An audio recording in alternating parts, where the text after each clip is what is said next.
Assalamualaikum warahmatullahi wabarakatuh. Alhamdulillah wassalatu wassalamu ala sayyidina Muhammadin wa ala alihi wa walah. Alhamdulillah, pada sore hari ini kita bisa bersama-sama hadir dalam majelis yang mulia ini.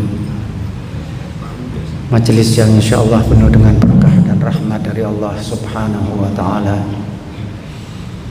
Kita berdoa kehadirat Allah, semoga semua yang kita lakukan ini bisa diterima oleh Allah sebagai langkah-langkah kita mendekatkan diri kepadanya. Kita berdoa kehadirat Allah Subhanahu wa taala, semoga pada saat ini Allah sedang memperhatikan kita, mengabulkan doa-doa kita, mengampuni dosa-dosa kita, menjadikan kita manusia-manusia yang amalnya bertambah baik dari hari ke hari, manusia-manusia yang hidupnya bermakna, manusia-manusia yang hidupnya kontributif. Dijadikan kita suami-suami dan ayah yang soleh, diberi kita istri yang solihah, diberi kita anak-anak yang soleh, anak-anak yang solihah, anak-anak yang mencintai bangsanya, anak-anak yang mencintai umatnya, anak-anak yang mencintai orang-orang yang tertindas, anak-anak yang mencintai agamanya, anak-anak yang mencintai Al-Quran, anak-anak yang mencintai Rasulullah sallallahu alaihi wa ala alihi wasallam. Bismillahirrahmanirrahim. Syahrul Ramadan alladzi unzila fihi al-Quran hudan lin-nasi wa bayyinatin minal huda wal furqan. Faman syahida minkum asy-syahra falyasum wa man kana maridan wa ala safarin fa iddatun min ayyamin ukhra. Yuridullahu bikumul yusra wa la yuridu bikumul usra wa litukmilul iddah wa litukabbirullaha ala ma hadakum wa la'allakum tashkurun. Wa idza sa'alaka 'ibadi 'anni fa inni qarib ujibu da'watad da'i idza da'ani wal yastajibu li wal yu'minu bi la'allahum yarshudun. Alhamdulillah, pada hari-hari di bulan puasa yang mulia ini kita bisa berkumpul dalam acara yang sangat baik ini. Mudah-mudahan semua yang kita lakukan ini bisa menuai pahala di sisi Allah Subhanahu wa ta'ala. Bapak, Ibu, dan saudara-saudara sekalian, saya minta waktu mungkin tidak bisa sampai jam 17. Jadi waktunya 45 menit, 50 menit. Insya Allah nanti setelah itu tanya jawab, kita diskusi saja. Bapak punya pertanyaan atau punya komentar, tidak harus pertanyaan, komentar juga boleh. Baik, materi yang diminta kepada saya diberi judul adalah tentang masalah tujuan hidup, ketauhidan untuk tujuan hidup manusia. Itu yang diminta ke saya, begitu materinya. Sehingga saya akan mencoba untuk menepati materi itu dari sisi ya terminologi maupun dari sisi kajian yang akan saya berikan. Insya Allah mudah-mudahan bisa bermanfaat. Jadi yang pertama adalah tentang ketauhidan. Jadi tauhid ini kalau dari artian kata terminologi maksudnya ya mengesahkan Allah Subhanahu wa ta'ala. Mengesahkan Allah itu punya beberapa pengertian. Artinya tidak menyekutukan Allah, mengesahkan Allah Subhanahu wa ta'ala, tidak mengambil kebenaran, ini yang penting, kecuali yang datangnya dari Allah Subhanahu wa ta'ala. Ya. Innama kana qaulal mu'minina idza du'u ila Allahi wa rasulihi liyahkuma bainahum an yaqulu sami'na wa ata'na wa ulaika humul muflihun. Ayat ini ayat yang sangat terkenal, semua orang tahu. Innama kana qaulal mu'minina idza du'u ila Allahi wa rasulihi liyahkuma bainahum. Sesungguhnya kata-kata orang mukmin itu kalau dipanggil kepada Allah dan Rasulnya untuk dihakimi di antara mereka, mereka akan mengatakan sami'na wa ata'na. Semua orang tahu. Sami'na artinya kami mendengar, wa ata'na kami taat. Wa ulaika humul muflihun, mereka itulah orang-orang yang sukses. Sehingga orang yang ciri seorang mukmin itu kalau ada satu masalah tertentu yang diputuskan oleh Allah dan Rasul, dia itu mendengar dan dia taat. Seringkali kita melihat sami'na wa ata'na itu artinya itu kami mendengar dan kami taat. Artinya apa? Artinya kami mendengar langsung kami taat. Bukan kami dengar, kami pikirkan. Kalau cocok kami taat. Tidak ada fase itu. Tidak ada interface mikir, itu tidak ada. Maka itu salah satu ciri daripada seorang mukmin ini, kalau sudah diputuskan oleh Allah dan Rasul, gak ada mikir. Kalau masih mikir, itu masih diragukan. Keyakinannya ini masih diragukan. Tauhid masih diragukan. Dengan syarat memang betul dikatakan oleh Allah dan Rasulnya. Kalau dikatakan dengan ulama, bagaimana Pak? Nanti dulu. Kalau ditulis di buku, bagaimana? Nanti dulu. Dilihat dulu. Tetapi kalau itu memang dari Allah subhanahu wa ta'ala yang ditulis di dalam Al-Quran dan ditulis sesuai dengan risalah Rasulullah sallallahu alaihi wasallam, orang mukmin itu sami'na wa ata'na. Tidak ada pertanyaan, tidak ada keberatan apapun. Wa ma kana lil mu'minin wal mu'minatin idza qadallahu rasulahu amran an yakuna lahumul khiyaratu min amrihim. Orang mukmin itu kalau sesuatu sudah diputuskan oleh Allah dan Rasul, tidak ada lagi opsi, tidak ada lagi khiyarah, tidak ada lagi opsi. Neng ini ya apa ya, tidak ada lagi itu, asal sudah diputuskan oleh Allah dan Rasul.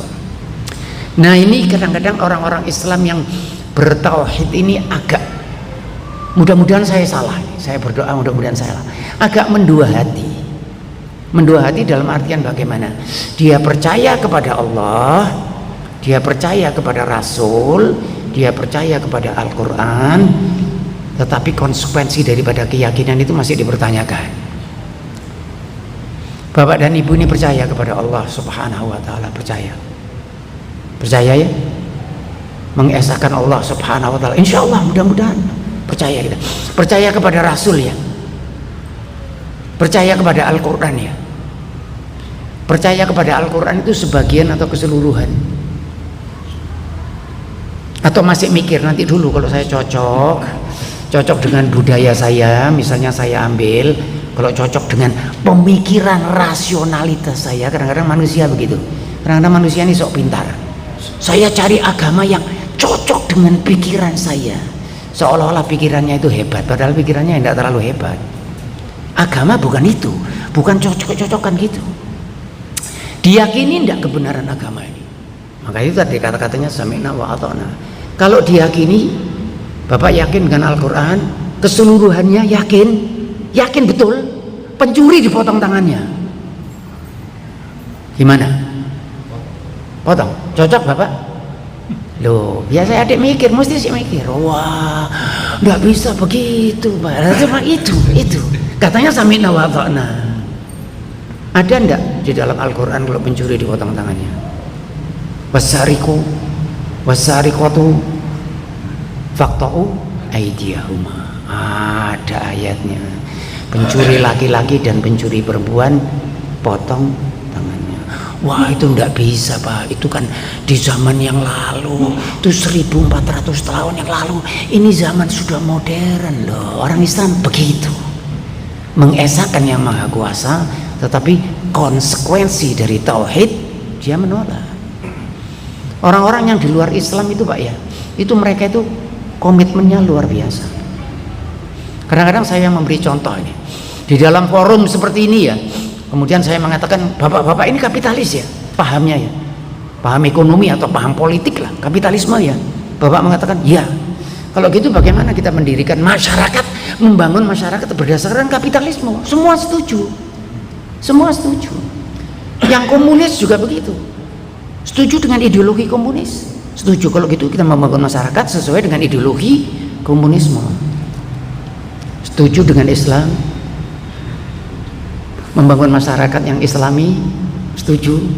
Loh kalau tidak setuju itu saya ragu tuh imannya itu di mana. Bukan hal kecil itu bukan sampai tidak sholat atau tidak puasa, bukan itu kecil, relatif kecil dibanding ini. Karena kalau ini berarti masalah idealisasi. Bapak merasa bahwa ada kebenaran yang lebih dari kebenaran yang dibawa oleh Rasulullah Sallallahu Alaihi Wasallam. Orang Islam tidak bisa menerima itu. Kalau dia Muslim benar, kalau dia bertauhid dengan benar, maka itu ketauhidan ini punya peranan yang sangat penting. Ya. tidak mengambil kebenaran yang datangnya dari luar Islam. Maka itu saya sering mengatakan bahwa kalau kita mau belajar ke dunia barat, boleh belajar, tapi jangan belajar tentang moral, jangan belajar tentang agama, jangan belajar tentang kebaikan, jangan belajar tentang kebenaran. Mereka bukan guru kita. Belajar matematika, belajar fisika boleh, ya. Belajar bahasa boleh, tapi bukan belajar itu. Nah, kemudian tentang tujuan hidup, itu judulnya ketauhidan untuk membina tujuan hidup manusia. Itu ya materi yang diberi kepada saya. Manusia ini butuh tujuan hidup, ya. Apa tujuan hidup manusia ini? Kalau orang Islam tahu jelas. Maka itu orang Islam ini punya pertanyaan-pertanyaan, Pak. Ada pertanyaan-pertanyaan itu yang levelnya sederhana, ya. Ada pertanyaan yang levelnya tinggi, ya. Kalau istilah saya pertanyaan hakikat itu. Ada pertanyaan metafisis, metaphysical question, atau pertanyaan hakikat. Bagaimana saya menengarai pertanyaan hakikat itu? Bagaimana saya menengarai? Ini masuk pertanyaan apa? Pertanyaan biasa atau hakikat? Pertanyaan hakikat itu adalah pertanyaan yang dampaknya dunia sampai akhirat. Atau gampangnya, pertanyaan hakikat itu adalah pertanyaan yang termasuk di dalam khazanah pertanyaan munkar dan nakir, ya. Jadi nanti kita berbuka puasa, ya. Berbuka puasa ini nanti makannya apa? Bapak kan boleh bertanya, ini nanti iftarnya kita apa? Ini kan pertanyaan itu, tapi pertanyaan level rendah, tidak penting. Nanti di hari akhir tidak akan ditanya oleh munkar dan nakir. Itu hari Minggu pada tanggal itu di Raudhatul Jannah berbuka apa ya? Gak kira ditakoi iku sampean. Bukan pertanyaan yang penting, ya biasa saja. Tetapi misalnya itu buka puasa itu ya, rezekinya itu dari mana?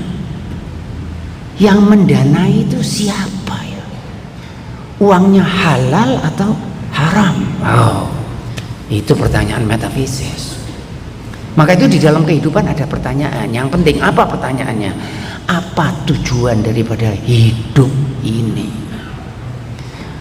Dan yang menarik ini Bapak Ibu, bahwa ketika kita punya pertanyaan hakikat itu, jawabannya tidak bisa di dunia ilmu pengetahuan.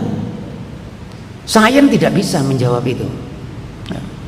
Maka itu ada kata-kata Tolstoy, Leo Tolstoy, itu pengarang Rusia yang terkenal. Salah satu kata-katanya dalam bahasa Rusia yang saya tidak bisa, tetapi dalam bahasa Inggris diterjemahkan. Dia mengatakan science is meaningless. Sains itu tidak ada artinya, karena sains tidak memberi kita jawaban terhadap pertanyaan yang paling penting. Apa pertanyaan yang paling penting itu? Apa tujuan hidup ini? What is the meaning of life? Apa tujuan hidup ini? Itu pertanyaan yang penting. Di mana kita cari jawabannya? Cari jawabannya di dalam agama. Maka itu kalau sudah pertanyaannya hakikat, jawabannya di dalam agama. Ada yang mengatakan jawabannya itu di dalam filsafat. Kita mencari jawaban di dalam dunia filsafat. Tetapi kembali lagi, filsafat itu adalah karya manusia. Kalau karya manusia tidak tahu apa yang akan terjadi di kemudian hari, ya. Apa yang terjadi di belakang dinding ini saja kita tidak tahu. Kalau karya manusia itu selalu masuk di dalamnya muatan subjektif, terbatas. Pengetahuan kita ini sangat terbatas. Maka itu pertanyaan-pertanyaan seperti itu ordenya adalah hakikat, jawabannya dicari di dalam agama, ya. Di dalam Al-Quran ada ayat yang bunyinya begini, la ikraha fiddin, la ikraha fiddin, qad tabayyana ar-rusydu minal ghayy, faman yakfur bit-taghut wa yu'min billah faqad istamsaka bil urwatil wuthqa lan fisama laha wallahu samiun alim. La ikraha fiddin, tidak ada paksaan di dalam agama. Maka itu orang itu, saya sering mengatakan Islam ini agamanya orang pintar. Kalau ada orang yang mengatakan dakwah memaksa, orang Islam tidak pernah memaksa orang untuk beragama. Wa qulil haqqu min rabbikum wa man syaa'a falyu'min wa man syaa'a falyakfur. Yang hak itu dari Tuhanmu, yang mau beriman boleh, yang tidak beriman boleh. pilihan. Ya. Maka itu dikatakan la ikraha fiddin, tidak ada paksaan di dalam agama. Qad tabayyana rusydu minal ghayy, yang lurus itu sudah jelas bedanya daripada yang bukan yang lurus, yang bengkok. Man yu'min billah faqad istamsaka bil urwatil wuthqa, wa man yakfur bit taghut wa yu'min billah faqad istamsaka bil urwatil wuthqa lan fis malaha wallahu. Siapa yang mengkafiri tauhid itu semua selain Allah, ya, maka itu tauhid ini mengesahkan yang maha, tidak ada sesuatu yang lain. Bapak perhatikan kalau kita syahadat itu ya, syahadat itu bagaimana kata-katanya itu? La ya asyhadu an la ilaha illallah, berbeda dengan wa asyhadu anna muhammadar rasulullah. Bentuk yang pertama bapak-bapak sudah tahu nih, sangat terkenal ini, bapak-bapak sudah tahu. Asyhadu an la ilaha illallah artinya apa? Aku bersaksi tidak ada Tuhan, bahasanya negation. Tidak ada Tuhan, bukan aku bersaksi Allah itu Tuhan, bukan. Tidak ada Tuhan.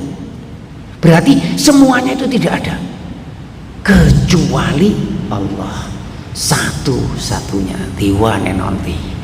Tetapi kalau mengatakan Rasul dan aku bersaksi Muhammad utusan Allah, karena banyak Rasul yang lain.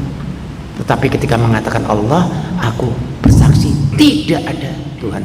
Maka itu dikatakan faman yakfur bitaghut wa yu'min billah. Siapa yang mengkafiri tauhid itu dan beriman kepada Allah, faqad istamsaka bil urwatil wuthqa, dia sudah berpegang pada sesuatu pegangan yang sangat solid, lam fisoma laha, yang tidak bisa patah. Wallahu samiun alim. Ya. Maka itu ayat yang berikutnya itu dikatakan begini, Allahu waliyul ladina amanu yukhrijuhum minadh dhulumati ilan nur waladina kafaru awliya'um at-taghut yukhrijunahum minan nuri iladh dhulumat ulaika ashabun nari hum fiha khalidun. Allahu waliyul ladina amanu, Allah itu adalah pengayom orang-orang yang beriman. Yukhrijuhum minadh dhulumati ilan nur, yang mengeluarkan orang-orang itu dari kegelapan menuju ke cahaya yang terang benderang. Waladina kafaru, orang-orang yang kafir, auliya'uhumut taghut, aulia mereka itu adalah yang selain Allah. Yukhrijunahum minan nuri ila dhulumat ulaika ashabun nari hum fiha khalidun. Begitu ayatnya. Orang-orang yang kafir itu aulia mereka itu adalah selain Allah, yang mengeluarkan mereka dari cahaya terang benderang menuju ke kegelapan. Nah, Bapak kalau lihat ayat ini sangat menarik. Ketika menyebut nama Allah itu namanya Allahu waliyul ladina amanu. Allah itu adalah pengayom. Itu mufrad, singular bahasa Inggrisnya. Mufrad. Wali satu. Tuhan cuma satu. Dan yang mengeluarkan dari mana? Mengeluarkan dari dhulumat. Dhulumat itu artinya kegelapan-kegelapan ke arah kebenaran. Sehingga ketika menyebut nama cahaya, yang disebut cuma nur, cahaya. Tetapi ketika menyebut nama kegelapan, jamak dhulumat. Ketika menyebut orang-orang kafir itu aulia. Tetapi ketika menyebut Allah cuma wali, disebut cuma satu. Karena apa? Karena untuk yang maha kuasa itu cuma satu, menuju kepada yang maha kuasa itu cuma satu. Untuk tersesat banyak jalan untuk menuju kesesatan, tapi menuju jalan yang benar cuma satu. Wa anna hadza, kata di dalam Al-Quran, wa anna hadza sirati mustaqiman fattabi'u wa la tattabi'us subula fatafarraqa bikum an sabilih. Ini jalanku yang lurus, ikuti, jangan ikut jalan-jalan yang lain. Maka itu di dalam kehidupan kita, ketauhidan ini mesti dipegang dengan cara yang benar, dipegang betul-betul ya. Orang-orang itu kadang-kadang tidak kerasan dengan tauhid, itu tidak kerasan. Di zaman Rasulullah itu orang-orang kafir Quraisy juga tidak kerasan karena Rasul membawa ajaran tauhid ini. Mereka inginnya ya ajaran itu jangan tauhid. Masa Tuhannya kok cuma satu? Mereka ingin Tuhan-Tuhan yang lain.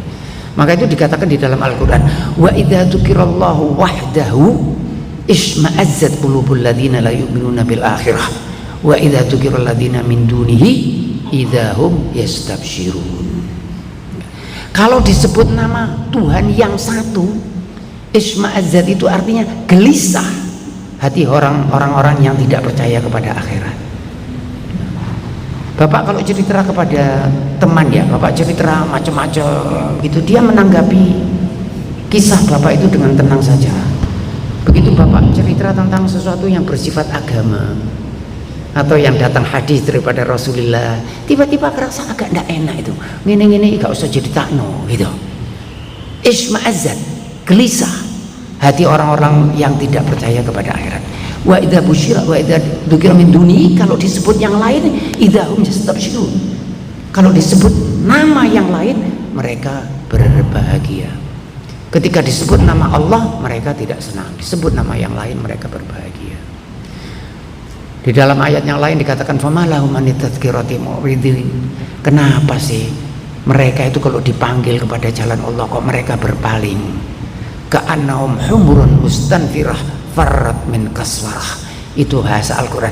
Mereka itu seperti keledai yang lari tunggang langgang dari kejaran singa. Bahasa Al-Quran itu. Artinya kalau diajak kepada ketauhidan mereka itu biasanya tidak mau. Yang mau itu adalah sesuatu yang lain, yang mau itu adalah sesuatu yang ada, tidak hanya menuju kepada Allah Subhanahu wa ta'ala. Maka itu di dalam kehidupan kita ini kita kembalikan semuanya kepada Allah dan kita kembalikan kepada Rasul ya. Orang-orang kafir Quraisy itu selalu menginginkan ada sedikit perubahan. Ketika mereka menemukan orang-orang Islam yang memegang teguh agamanya, itu biasanya orang tidak senang. Mereka itu akan senang kalau menemukan orang-orang Islam itu yang agak sedikit lenient, ya, agak sedikit kendor. Jadi bahasa-bahasa seperti saya ini kurang menarik. Karena istilahnya dulu malah saya ketika masih mahasiswa itu ada orang yang mengatakan kepada saya, kamu itu terlalu kenceng. Itu bilangnya. Padahal di dalam beragama ini ya bukan kenceng. Agama itu ya sudah begitu. Agama ini tidak bisa menerima kelenturan atau larut, itu nggak bisa menerima. Asal seperti yang saya sampaikan tadi memang berasal dari agama. Begitu. Jadi ketika kita mengatakan sesuatu yang dasarnya dari agama, itu yang mesti diikuti sepenuhnya karena itu yang diminta oleh agama seperti itu. Nah, orang-orang kafir Quraisy itu meminta Rasulullah itu kalau bisa agak sedikit lenient, agak sedikit tidak terlalu keras. Malah dia mengatakan kalau kamu mau melakukan itu, wa in kadu la yaftinu, itu bahasa Al-Quran. Kalau mereka bisa, mereka itu akan mencoba supaya kamu itu bisa sedikit ditekuk gitu. Kalau itu kamu melakukan, kamu akan dijadikan teman bagi mereka. Tetapi Rasul malah mendapatkan teguran yang keras. Kalau kamu melakukan seperti itu, maka kamu akan mendapatkan sesuatu azab dari Allah Subhanahu wa ta'ala. Seperti itu. Karena di dalam agama ini tidak bisa sesuatu yang ditukar begitu saja. Apa yang diperintahkan oleh Allah Subhanahu wa ta'ala dikerjakan secara keseluruhan gitu ya. Maka itu di dalam kehidupan kita ini ada sesuatu yang berdasarkan ketaatan kita kepada Allah Subhanahu wa ta'ala. Dan ketaatan kita itu tidak harus terkait dengan masalah rasionalitas. Jadi dalam bidang agama ini Pak, ini ada sesuatu yang sifatnya supra rasional, di luar rasional. Saya malah punya cerita yang agak menarik. Kebetulan di dalam forum seperti ini saya berbicara dan saya mengatakan bahwa di dalam agama itu ada sesuatu yang sifatnya suprarasional. Orang beragama itu tidak bisa cuman pintar-pintaran saja, harus ada taatnya kepada Allah Subhanahu wa ta'ala. Kemudian ada juga yang di situ pembicara selain saya, pembicara yang kedua. Kemudian dia mengatakan kepada saya begini, tidak mengatakan kepada saya, tapi mengatakan kepada jamaah, saya tidak sependapat dengan pendapat saya. Maksudnya Ustadz itu tidak sependapat dengan pendapat saya, karena saya seolah-olah mengatakan beragama itu jangan terlalu rasional. Karena dia mengatakan sebetulnya beragama itu perlu dilakukan dengan menggunakan pikiran kita. Nah yang menarik ini, mohon maaf ini, yang menarik, Bapak ini pendidikannya itu bukan pendidikan di dunia saintifik. Saya alhamdulillah Bapak, pendidikan saya ini pendidikan di dunia saintifik. Jadi kalau berbicara sains itu, saya mengajar metodologi penelitian, pinter-pinteran itu saya yang mengajar. Alhamdulillah saya diberi oleh Allah kemampuan untuk mengajar itu. Jadi saya mengajar metodologi berpikir kritis, berpikir rasional. Itu bidang saya sehari-hari. Tetapi agama hati-hati, tidak semua berpikir kritis. Ya. Bahkan saya mengatakan begini, orang yang terlalu kritis, yang terlalu rasional, itu kalau berangkat haji, hajinya bisa tidak mabrur. Karena terlalu pintar. Semua ditanyakan. Ini kok 7 kali karena apa ya? Iku disawat, iku apa sih disawat? Oh enggak ono kok disawat. Terlalu pintar. Bapak mau nurut atau enggak? Itu. Mau nurut.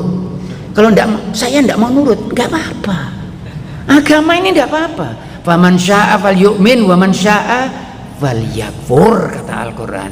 Inna atatna lidzalimina naran hadza bihim siratiquha wa in yastaghithu yughathu bima'in kalmuhli yashwil wujuh bi'sa syarab wa sa'at murtafaqa. Yang mau iman boleh, yang tidak iman boleh, tetapi kalau iman ada konsekuensinya. Bapak ya kalau mengatakan ya asyhadu an la ilaha illallah wa asyhadu anna muhammadar rasulullah, artinya kan gampang. Konsekuensinya loh yang tidak gampang. Apa konsekuensinya? Tidak mengambil kebenaran kecuali yang datangnya dari Allah Subhanahu wa taala. Dari manapun sumbernya, itu konsekuensi syahadat. Kalau artinya gampang, meyakini Allah sebagai Tuhannya dan Rasul itu gitu, tetapi konsekuensinya binding upon you and binding upon me. Bapak terikat dengan komitmen itu. Ya. Saya beri contoh sesuatu yang keluar dari rasionalitas. Ya. Seseorang yang melakukan hubungan seksual tanpa akad nikah yang suci, itu di dalam bidang agama melakukan sesuatu dosa yang besar. Mudah-mudahan kita diampuni oleh Allah Subhanahu wa taala dan diberi keselamatan. Ya. Wala taqrabuz zina innahu kana fahisyatan wa sa'a sabila. Di dalam Al-Qur'an itu kalau sudah menggunakan kata-kata fahisyah itu jelek. Fahisyah itu mesti jelek. Wala taqrabuz zina innahu kana fahisyatan wa sa'a sabila. Janganlah mendekati perzinaan karena itu adalah sesuatu yang jelek dan jalan yang sesat. Bagaimana seorang pria yang melakukan hubungan seksual dengan istrinya dapat pahala ya? Kecuali kalau bulan puasa di siang hari tidak boleh, malam hari boleh. Uhilla lakum lailatus siyam arrafatu ila nisaikum hunna libasun lakum wa antum libasun lahun. Malam hari, karena makanya saya sering mengatakan Islam ini agamanya orang pintar. Bapak kalau suruh ngempet 1 bulan ya rotok cekot-cekot ya. Bapak ngempet 1 bulan berat kan? Yang Maha Kuasa tahu boleh di malam hari, jadi tidak ada yang repot. Maka itu kalau ada orang beragama dan mengatakan agama ini kelihatannya membelenggu, berarti kamu tidak mengerti. Tidak sulit, tidak terlalu sulit ya. Bagaimana sesuatu yang tadinya dosa itu berubah menjadi pahala? Apa yang dilakukan? Bapak lihat, tidak ada rasionalitas. Saya melihat tidak ada rasionalitas. Apa yang dilakukan? Itu calon pengantin prianya itu duduk di depan, kemudian ayah daripada calon pengantin wanita atau walinya duduk di depannya, kemudian dipegang tangannya, cuman gitu aja, ditemek tangannya, tek.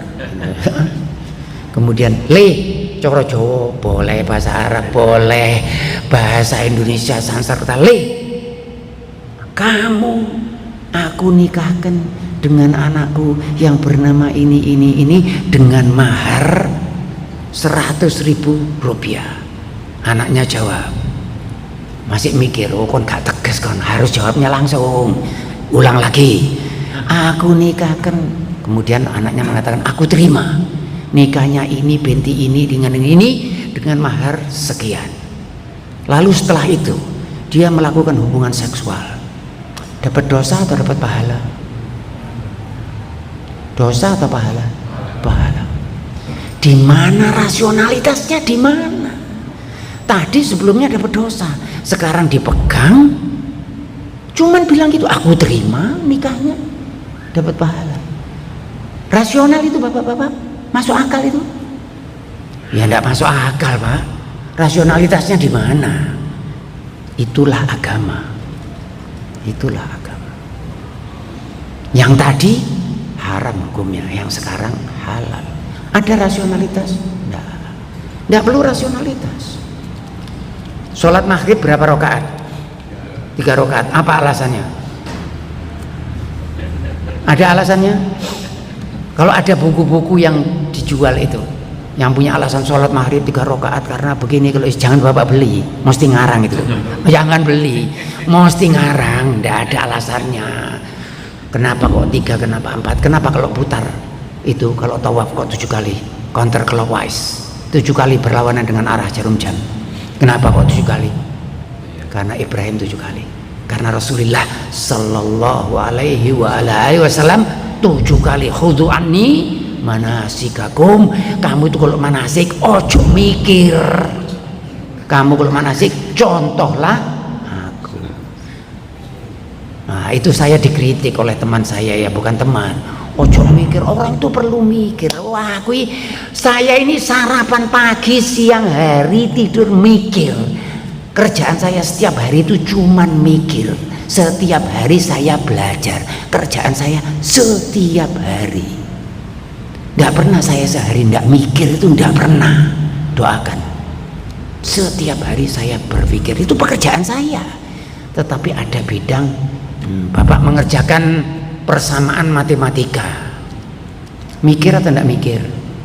Ya mikir. Bapak mau lihat ayat Al-Quran, enggak ada jawabannya, karena bukan di situ jawabannya. Begitu loh ya.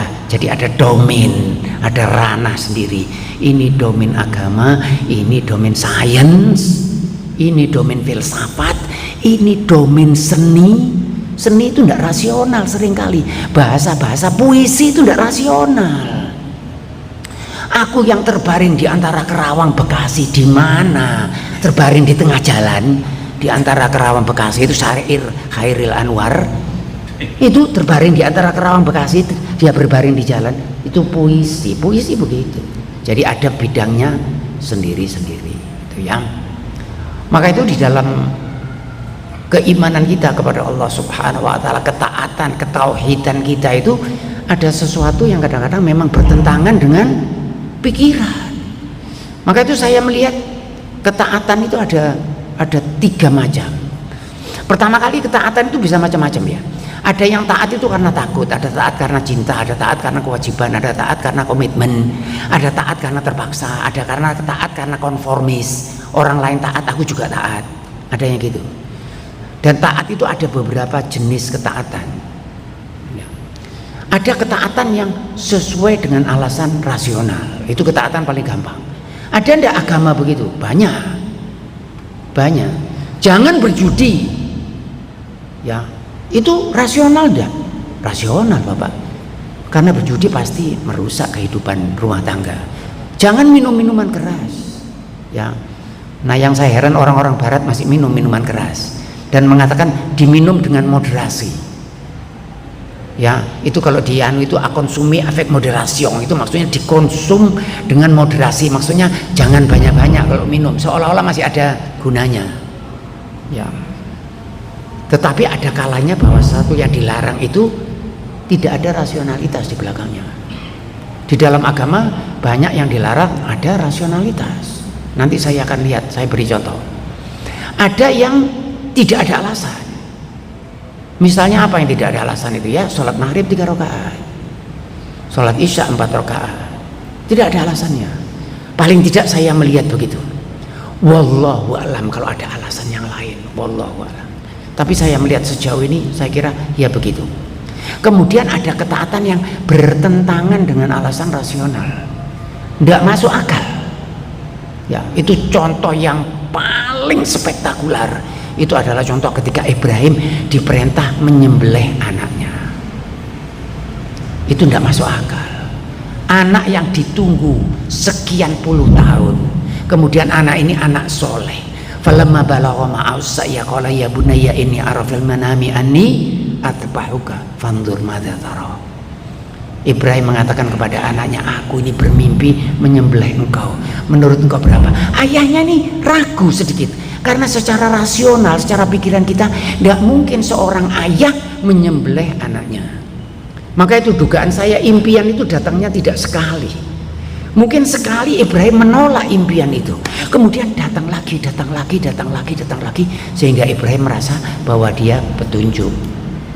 Nah, yang luar biasa, Ibrahim kemudian mengatakan kepada anaknya, fandur madza tara, menurut kamu kira-kira bagaimana?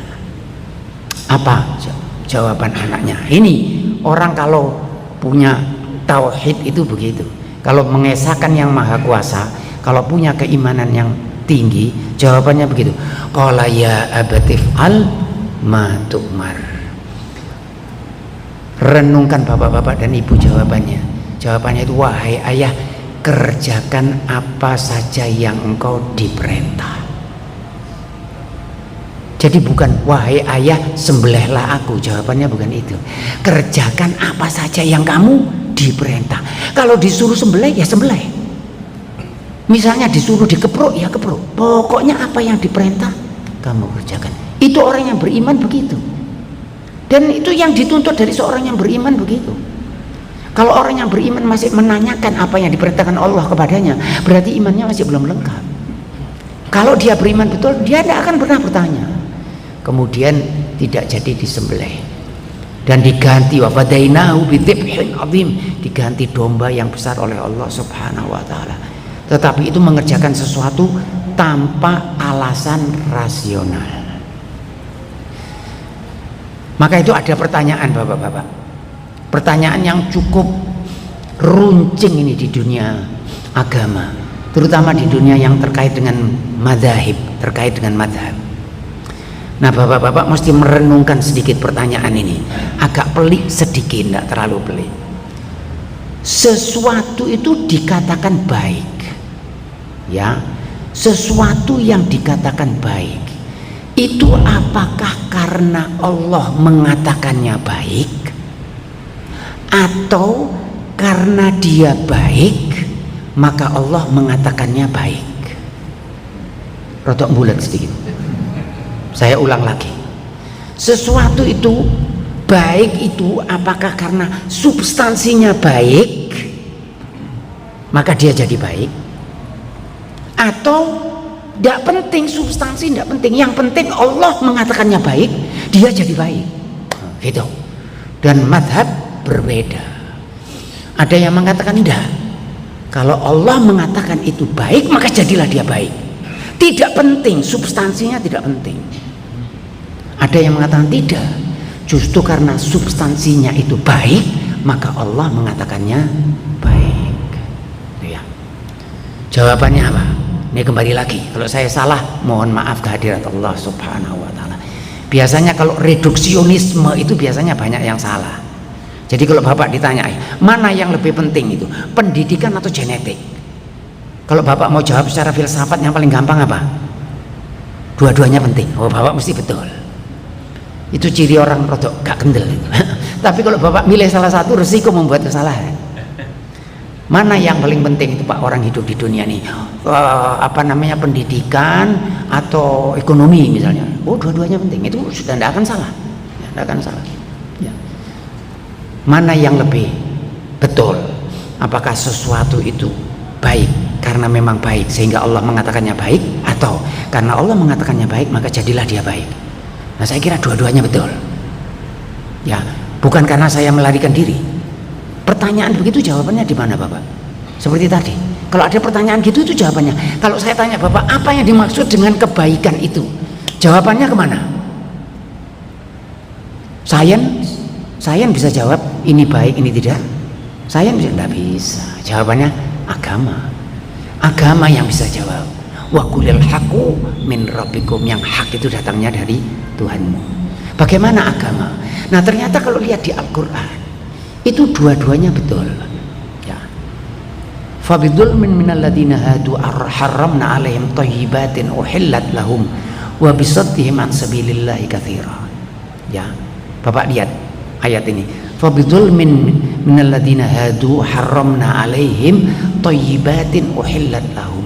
Karena kezaliman orang-orang Yahudi, kami haramkan kepada mereka sesuatu yang tadinya baik. Jadi tadinya halal buat orang Yahudi itu. Dan Allah mengatakan fabidul minalladzina hadu haramna alaihim thayyibat, diharamkan kepada mereka yang baik. Jadi bisa sesuatu yang baik itu diharamkan karena diharamkan oleh Allah Subhanahu wa taala. Walaupun dia baik, tetapi karena Tuhan mengatakannya haram, jadi haram. Ya. Di ayat yang lain wa alal ladzina hadu haramna kulladzi dzufur wa minal bagari wal ghanam haramna alaihim syuhumahuma illa ma dhaharat dhuhuruhuma awil hawaya aw makhtalata bi azm dzalika jazainahum bi baghihim wa inna lasadiqun. Bagi orang-orang Yahudi itu haram binatang yang kukunya tidak terpisah. Onta itu haram. Itu buat orang Yahudi, buat orang Muslim tidak haram. Kalau gitu pengharaman itu bisa bukan karena substansinya, tetapi karena Allah mengharamkan. Begitu. Baik. Dan sebaliknya, ada sesuatu yang memang diharamkan karena barangnya jelek. Maka itu kalau Bapak lihat makanan yang diharamkan di dalam Al-Quran ini apa? Sangat sedikit, tetapi manusia ini memang luar biasa. Yang diharamkan itu cuma 4 yang sebut di dalam Al-Quran, tapi manusia masih pertanyaannya luar biasa. Innama harrama alaikumul maitata wa dama wa lahmal khinziru ma uhilla bihi ghairillah faman ittara ghaira baghin wala adin fala itsma alaih innallaha ghafurur rahim. Ya, yang haram itu sebetulnya innama harrama alaikumul maitata, itu bangkai, wa dama dan darah, wa lahmal khinzir dan daging babi, wa ma uhilla bihi ghairillah dan binatang yang disembelih tanpa nama Allah. Sudah 4 itu saja masih ada peluang, Pak. Lihat ringannya agama ini. Famanitturra ghaira baghin wala adin. Siapa yang dalam keadaan darurat tanpa berlebih-lebihan, fala itsma alaih, tidak ada dosa.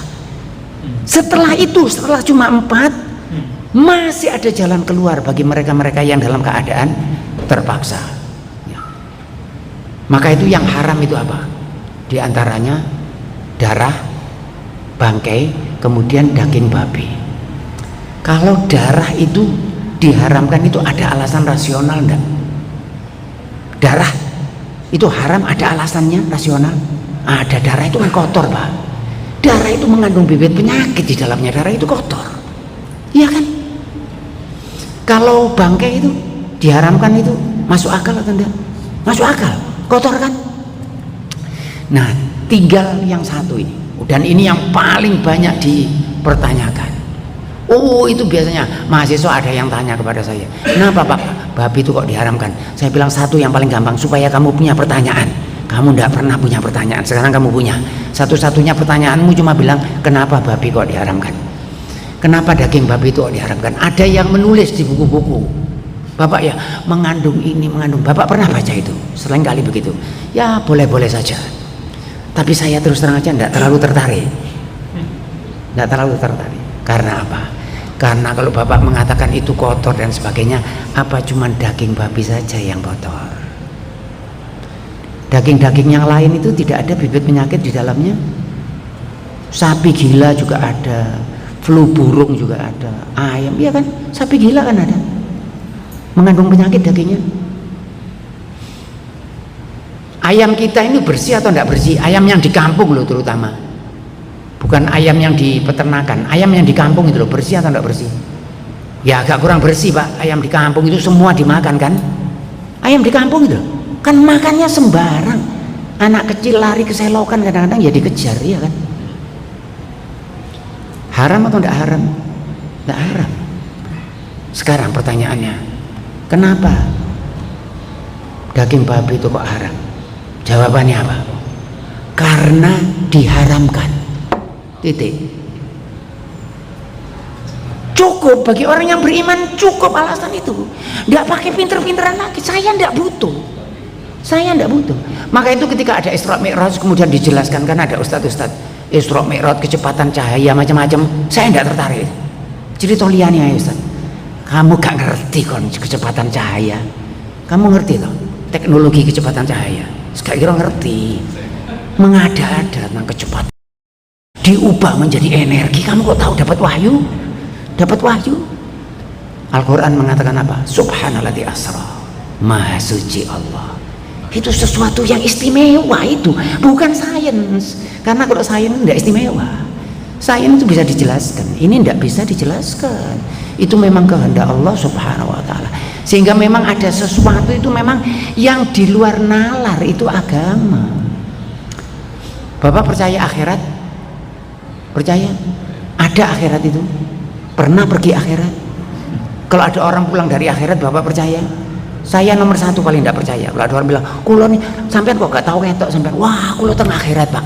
Ya wis cerita liyane aku gak percaya. Bapak percaya dia datang dari akhirat?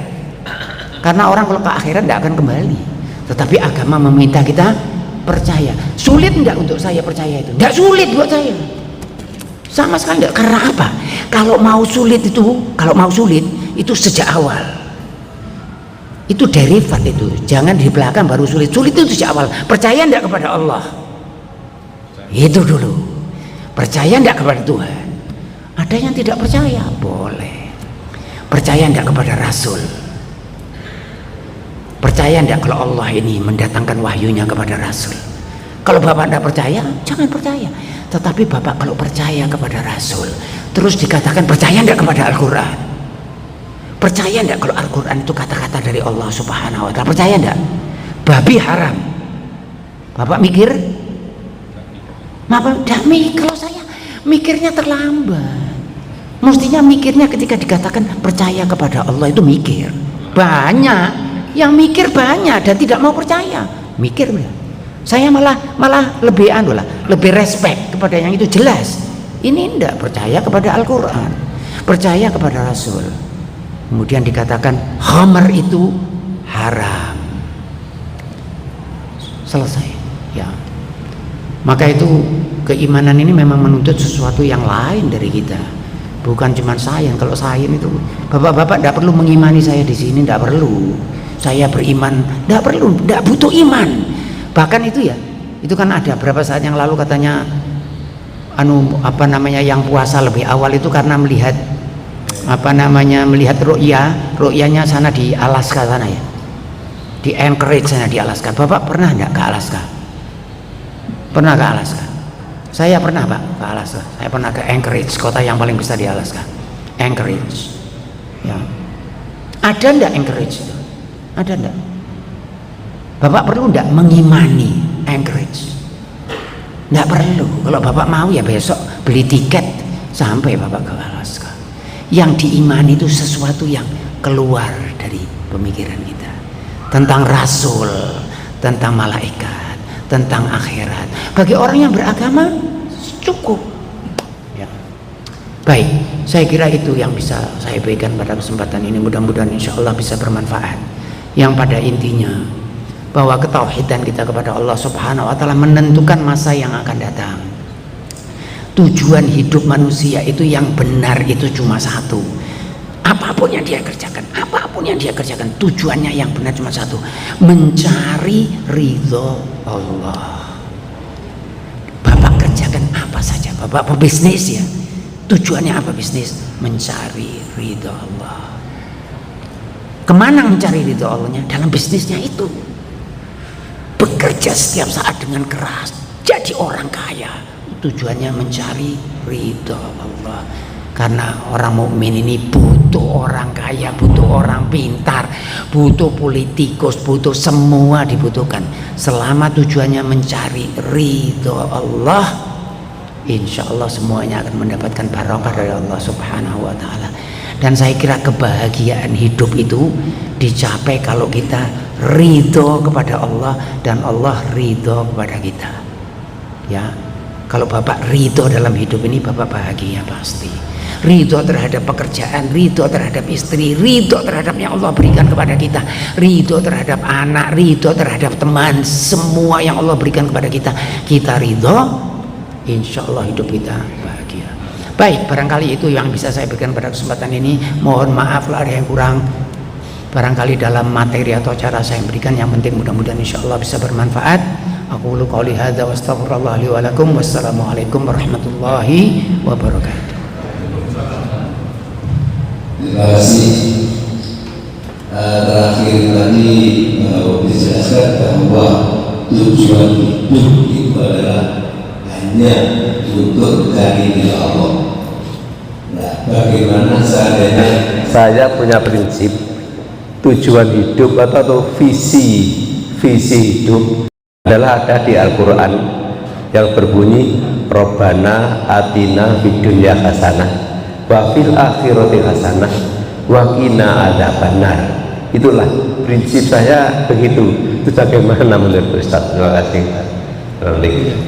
Baik, yang Bapak katakan itu tadi Bapak akan peroleh kalau Allah ridho kepada Bapak.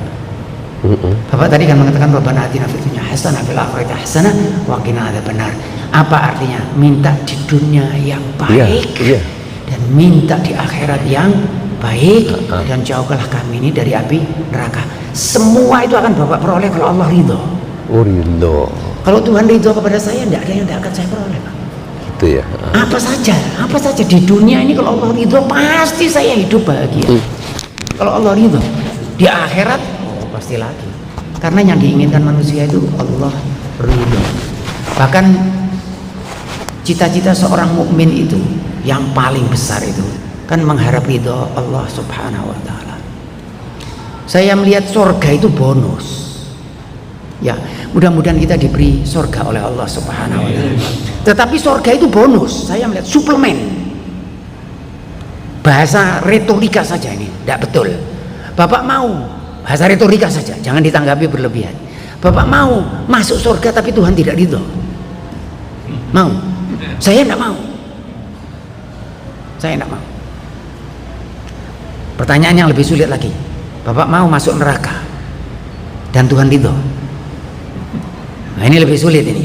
Maka itu Bapak dengar, ilahi lastu lil jannati ahlan. Itu yang dibaca kalau mau maghrib.